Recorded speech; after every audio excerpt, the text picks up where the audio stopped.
All right, so I wanted to go over some tips for travel for people that are coming to Europe, particularly from Canada. So this is really mainly for American or Canadian travelers. And I'm going to be talking about some tips that will save you a lot of money just very quickly. So let's get right into it. Now, if you see me squinting, it's because I'm in sunny, beautiful Portugal and I have very light sensitive eyes. So moving on to that, one of the things that you want to do is when you travel, you never want to have the merchant, okay, where the place where you buy the item convert into your local currency. Okay. The only reason you might want to do that is if you just want to keep it clean and not have any FX transactions on your card at all. But you will pay more, okay, because they're going to do the conversion for you. And for that convenience, they're going to charge you a 2.5% foreign exchange conversion fee over and above the bank rate, which is already high. And then sometimes they're going to charge something on top of that as well. So if that option is to just decline that transaction and just do it in the local currency, it will save you a lot of money. Now, here's another big surprise. I don't know how this is in the rest of Europe, but in Portugal in particular, if you use an ATM, you're going to pay 13% on top of everything, including the FX fees and all that stuff, just for the convenience of using a foreign card in Europe. So that is things like MBWay. So that's one of the reasons why, if you are going to stay in a country like Portugal, you do want to get a Portuguese bank account. I'll put a link in the description of a great place to do that.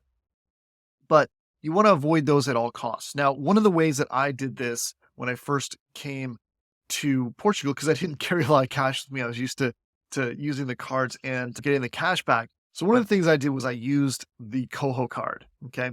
And the Cohort Card is available for Canadians. It's actually like a prepaid Mastercard, so it doesn't need to use credit. And if you have bad credit, they actually have a credit building plan that can help you build your credit back quicker systematically. And there's a little bit of fee for that.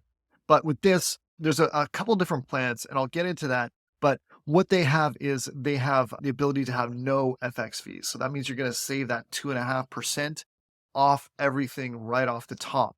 And that was very significant.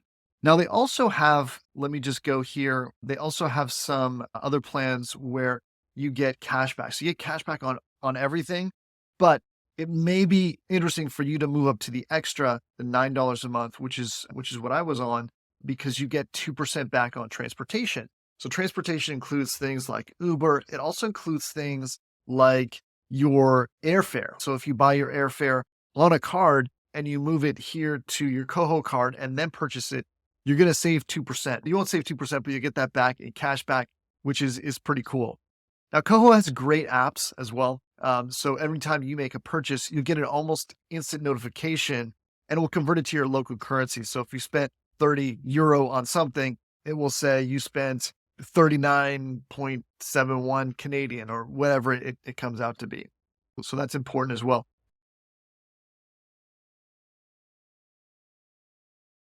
And I should mention that Coho actually has 6% off booking.com on those two plans, extra and everything. So that's pretty significant. They also have interest. Okay. So you're going to earn interest just holding it in this account, and that will range based on which plan you're on. So it really depends on how much you're going to be using it. When I first moved to Portugal and I didn't have like a Portuguese bank account or a European credit card, because it works on a completely different platform. I actually use the Coho card a lot to get me through that, because I put everything on the card and then I would be avoiding the FX rate. So that's something to think about.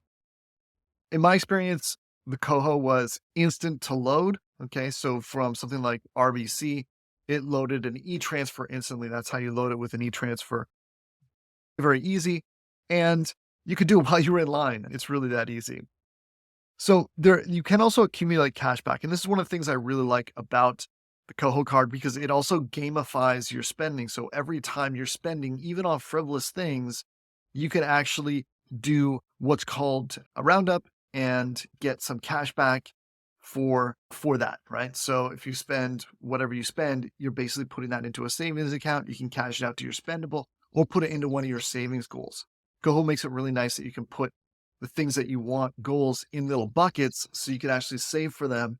And it's a good habit to get into, particularly because they have done studies where you use cards, you're going to spend a little bit more. They also have roundups. Now, I really love the concept of roundups. That's where you go somewhere and you will spend a certain amount and you can tweak how much roundup you want to put into something, but it will round up to the nearest dollar or the nearest $2 or the nearest $5 and put that away. So every time you're spending, you're actually saving. And so for people that don't, have that discipline to, let's say, take your paycheck or your income and then take 20% off the top and put it into savings, that's really helpful because it will even start you getting in the habit of every time you spend, you're saving a little bit more. So that's another thing that I think is really fantastic about the Coho card.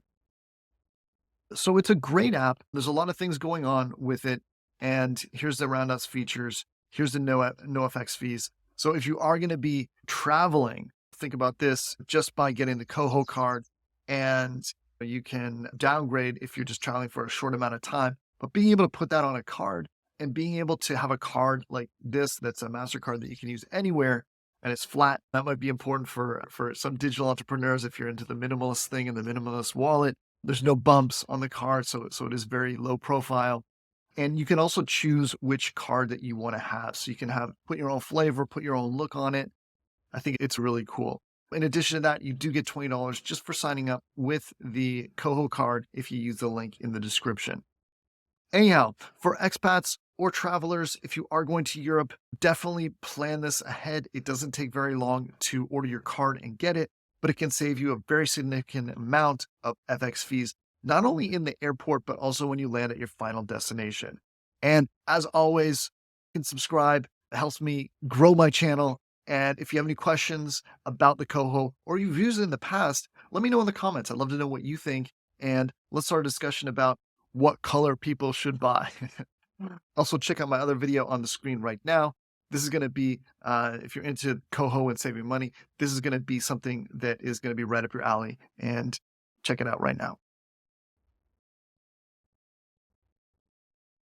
That's all I got for you in this video. I will see you in the next one. Take care. Peace out.